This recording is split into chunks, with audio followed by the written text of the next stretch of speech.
عليكم ورحمة الله وبركاته.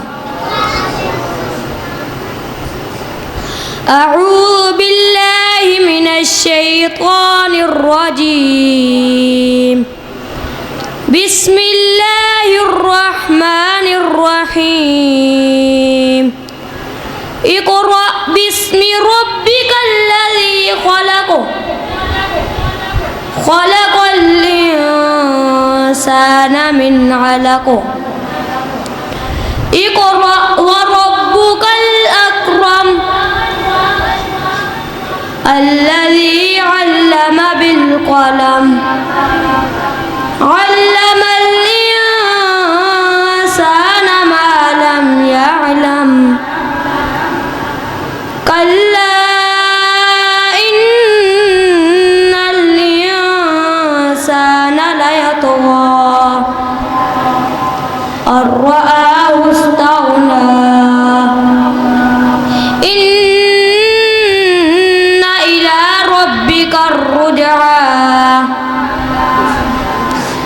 أرأيت الذي ينهى عبدا إذا صلى أرأيت إن كان على الهدى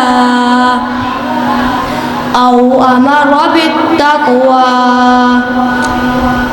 أرأيت إن كذب وتولى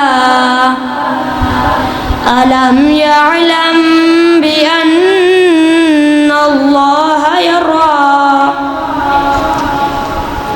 كلا لئن لم ينته لنسفعا بالناصية ناصية كاذبة خاطئة فليدع ناديه سندع الزبانية كلا لا تطعه واسجد واقترب صدق الله العظيم.